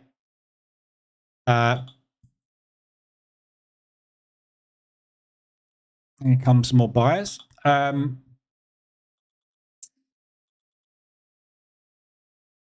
Just want to get out of this with as little loss as possible today, really. So what I'm going to do, if we can get another push down on these and get a new low put in, I'm going to break even that position. And I'm going to break even the S&P because these are the only two shorts I've got at the moment. And either we're going to get that target hit or it's going to stop out at a break even and I'm going to take a 2.3% loss, which would be a shame. But there's just not enough volume in this market really at the moment to sit here. I just don't want to sit here and watch this all afternoon, basically. So I'm just going to let the market decide my fate this afternoon, as always. But I don't need an awful lot of movement to get out in either way. But right now, that is either going to break to the upside or break to the downside. We haven't got a choice. It's going to do one or the other, isn't it? So whichever way it goes, it goes. At the moment, we've got the bears on side, as you can see. We're going down, which is great, but that doesn't mean we're going down in the next 5 minute candle. So I'm just going to let the market decide. I'm just going to give this candle time to play out. And then we've got a new hourly candle. So you usually get a volume spike every hour because obviously the hourly candles are closing. So all the traders that are trading the hourly charts are entering and exiting positions on the hour. So that 5 minute candle, that first hourly 5 minute candle, you tend to get a bit of volume spike. So hopefully that will give it a kick in one direction or the other. But once that candle's closed, I think I'm just going to let the market make its mind up which way it's going. But either way, it's not going to be a very big day today. If it's profitable, it's going to be slightly profitable.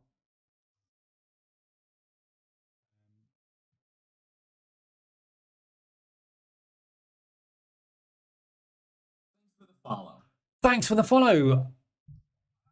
Can't say that, sorry. Win Kang, welcome aboard.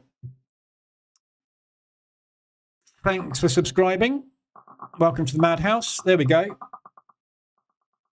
Here we go. We're off. Sellers on board.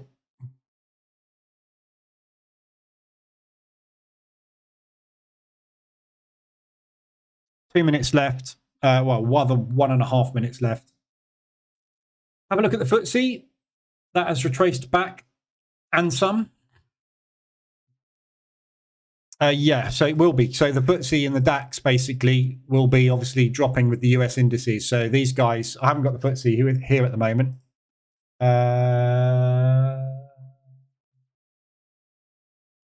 Where's it gone?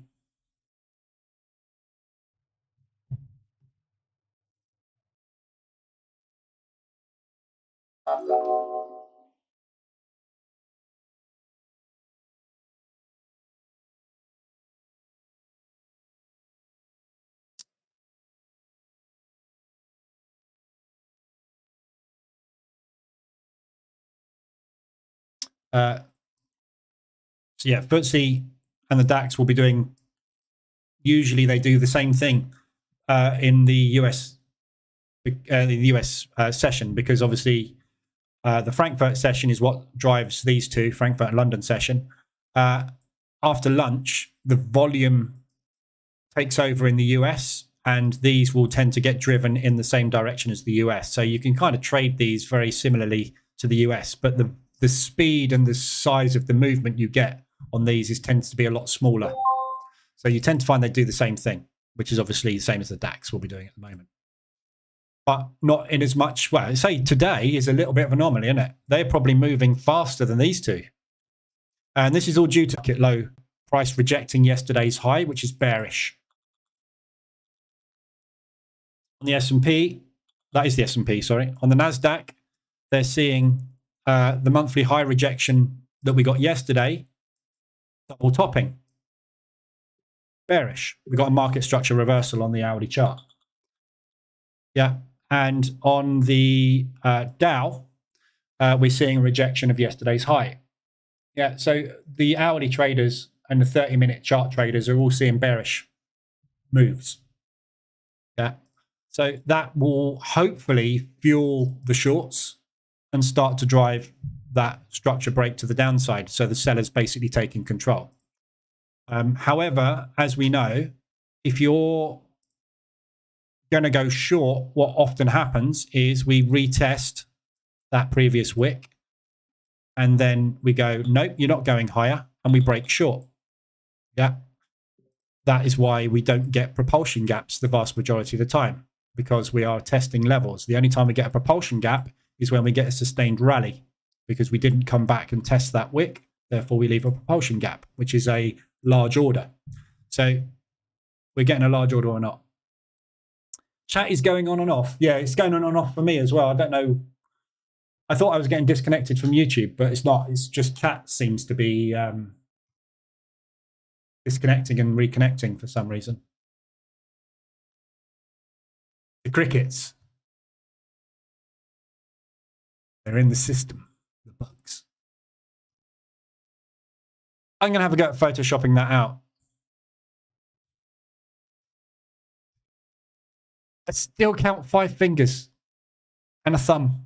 He's got 5 fingers, a thumb, and a disconnected finger. He's got 6 fingers, 1 broken, and a thumb, and that hand is melted into his other hand. It's hands. It just can't do hands, can it? Look at it. It can do the creases in his trousers. Right? And it can do like marks on his head. Why is it with hands? And insect arms. And in this case, whatever that is, that's just a squash thing. I reckon what this is John Wick going, oh, that was a ricochet off the tree. I didn't mean to kill him. And basically a bullet's gone through whatever that was as an insect. And this is that insect's dad going, why? Why did you kill me? Look, I've even had to grow hands so I can slap you. I'm making it up. Just not right, is it? Not right. Not right. It's not okay. Wow, don't know where that came from. I should go into storytelling, shouldn't I? Hello, children. Look at this insect that's been shot in the head by John Wick. I can't hear a word you're saying. Is my mouth moving and nothing coming out? If so, you just missed the story of the century. Oh, I was off for 3 minutes, not only chat. Oh, was I? Really? Really?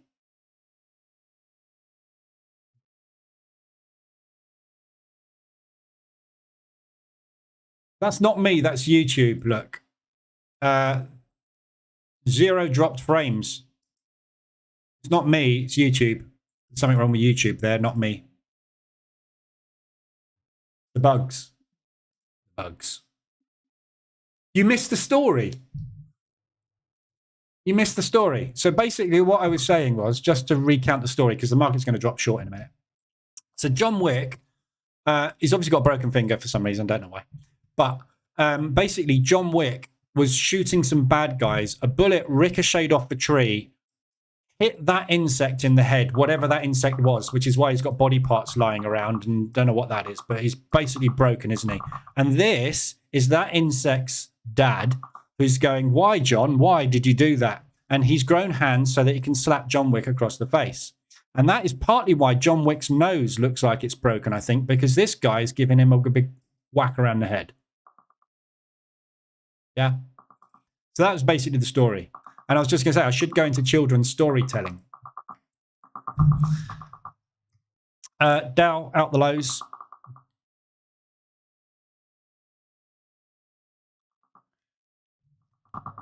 One R on the Dow. Well done. Good one, Dow. NASDAQ, S&P new low of the day. NASDAQ testing the pre-market lows again. That was a hell of a lot of selling to get that much movement on the S&P, wasn't it, really? That mashed up insect is a lobster. That's not a lobster.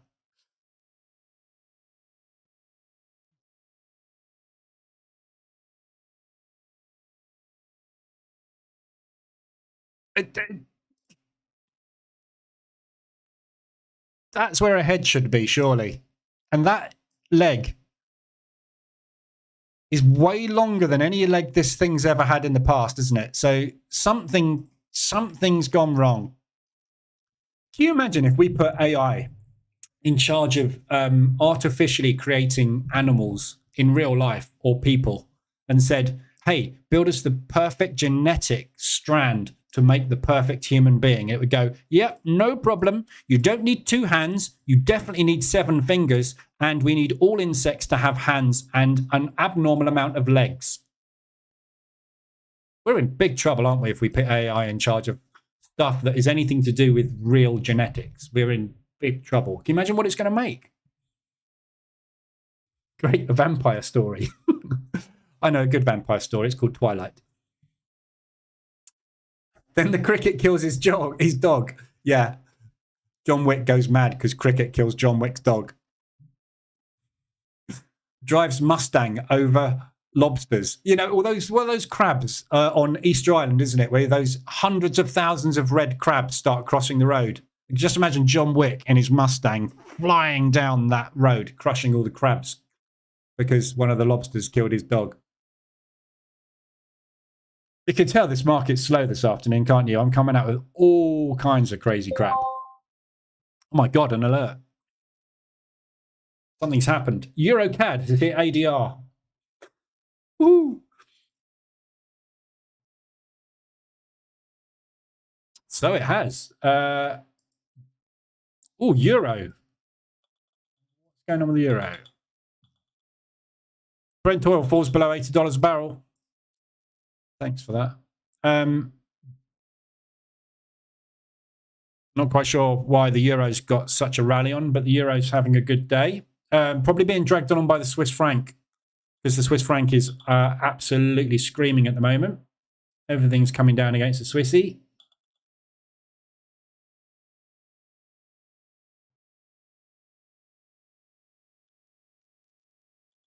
Oh my god.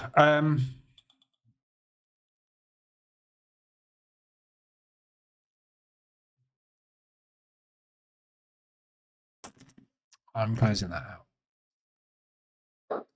I'm calling it on the other account. Basically, just gives me a break-even day on this. Just because it's I can't trust it today. So I'm giving up over there.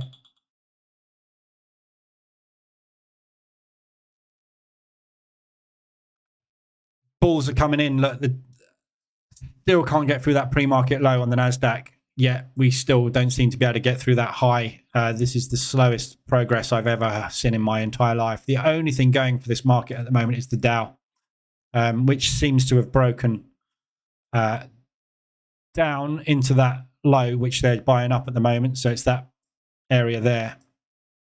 Seems to be getting bought up from here. So potentially this is just going to pull back. Nothing you can do today. This thing's just, if you didn't get short here today, you haven't made any money. You can't. So I'm just going to leave it. It is what it is today.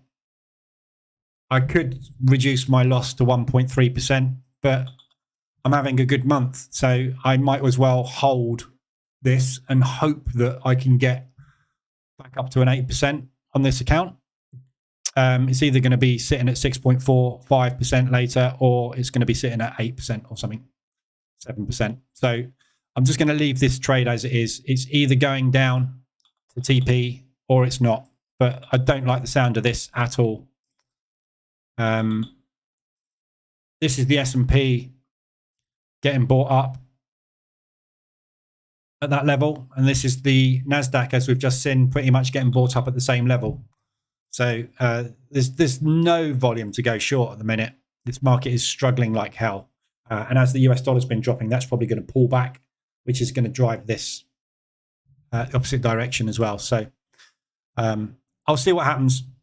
I will post in the Telegram the result later of what it is. It is what it is, and we'll see where we go. But that's all I'm going to do on it today, because it ain't going nowhere. And as you can hear, the buyers have now stopped again.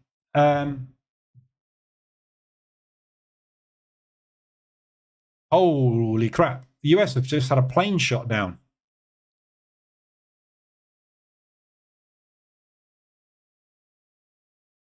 Whoa, that's not good.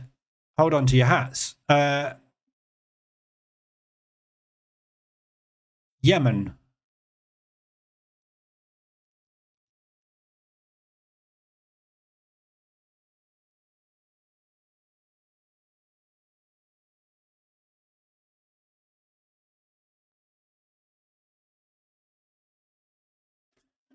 So that's where we are conflict-wise.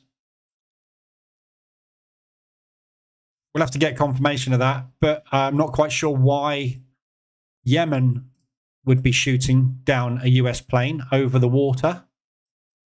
Big bit of water. Red Sea? I don't know.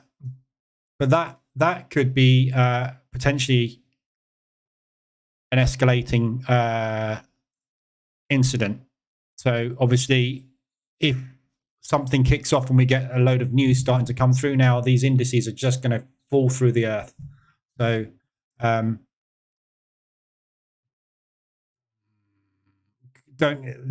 hate it when they do this. They don't state where this has come from. Oh,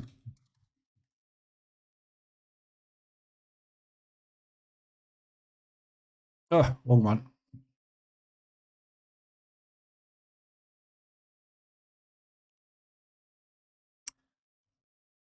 Farmer survives crocodile attack by biting back.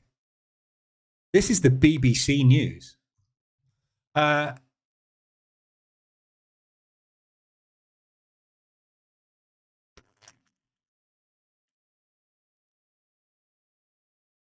I'd wait, and that seems unlikely. I'm not sure who would shoot down a US plane over there, but anyway. But if that is the case, obviously the US are not going to be happy about that, and if it is linked to what's going on with Israel, that could really escalate things. So could go either way, couldn't it? Push it up again at the moment. So it looks, we're attempting to break the highs for the last sort of hour. So we'll see where we go. Don't know where it's going. I'm just going to let it run. I will let you know how that one gets on tomorrow. We'll see. Nothing's really going anywhere, is it, at the minute? So we've got a fair bit of movement going on the FX markets by the looks of things. Aussie dollar Swiss is having a nice little run.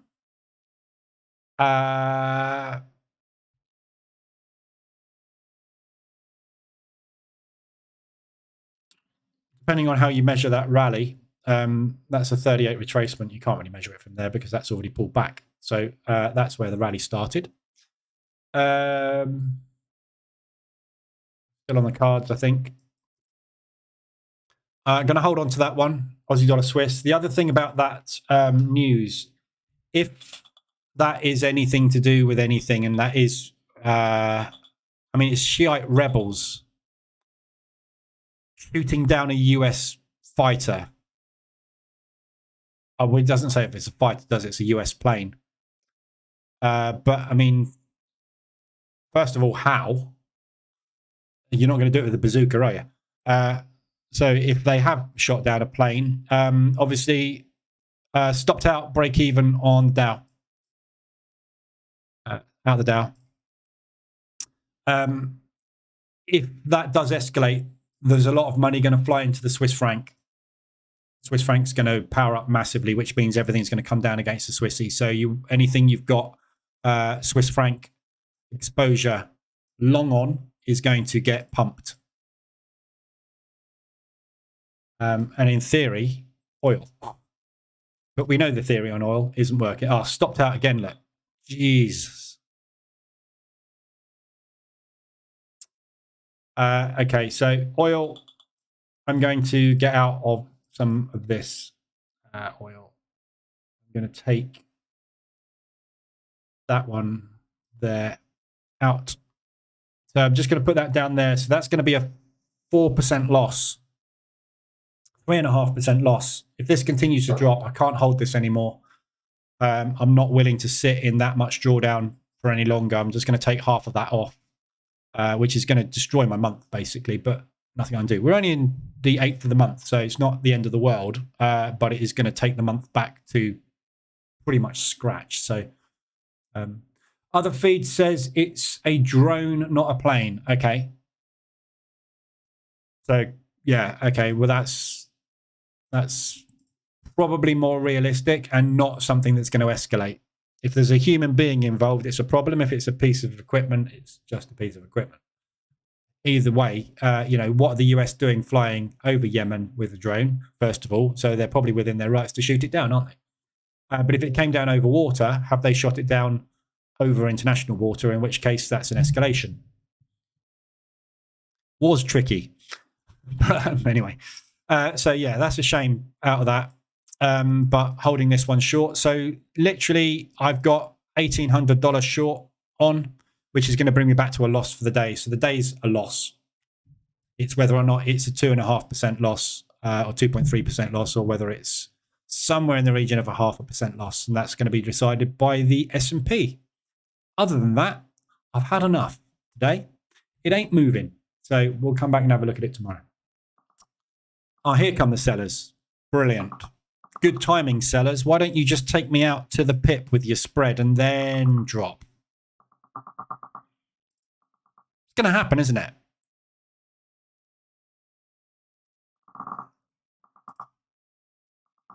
That's the high of that candle. Yeah? This is now going to go down and test the pre-market low. Mark my words. In the next 25 minutes, we will be here.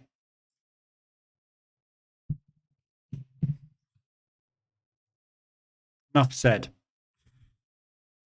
Frustrating day, but nothing you can do. Got to take them sometimes. Right, I'll be back tomorrow afternoon, 2:20 as usual, and 7:50 tomorrow for the Frankfurt session. We'll trade the DAX and have a look at how that's all going. FX wise, we're still. We've got a couple of ADRs. When did they pop their heads up? Didn't see those. CAD Swiss, we got an ADR hit to the downside. I'll be getting into another position on that one. Oh, you're kidding me.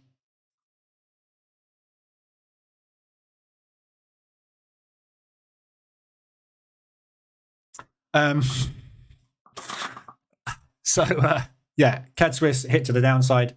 Potential reversal out of this to pull up back into that propulsion gap. So short term M5 reversal alert. It's miles away. You're not going to get into that. This is going to need to push down further to give you a nice structure break there. Otherwise, that's going to be tricky. I'm not going to get another position on that unless it pushes down. I need 30 pips. That's 17. I'd need an entry basically beyond ADR, probably 125 ADR. If this pushes down below this level, 125 ADR, I'll be getting another position on that one long today on the CAD Swiss. And Euro CAD, that's also extended. So this looks like the Canadian dollar's weakened dramatically today. Euro CAD dropping. Aussie's pushing a bit against the CAD as well. So it looks like the Canadian dollar's a bit weak off the back of oil probably. So Euro CAD potentially is a short entry there. Again, you're not going to get into that until at least half the move is done. So forget those ADRs today. They're not worth it. Oil's hit its weekly, as we know, because I'm in it. So yeah, a couple of ADRs. But we are getting some movement, mainly based off the Swiss franc today and the Canadian dollar by the looks of things. So we'll see where we go with those tomorrow. But Aussie Swiss. I'm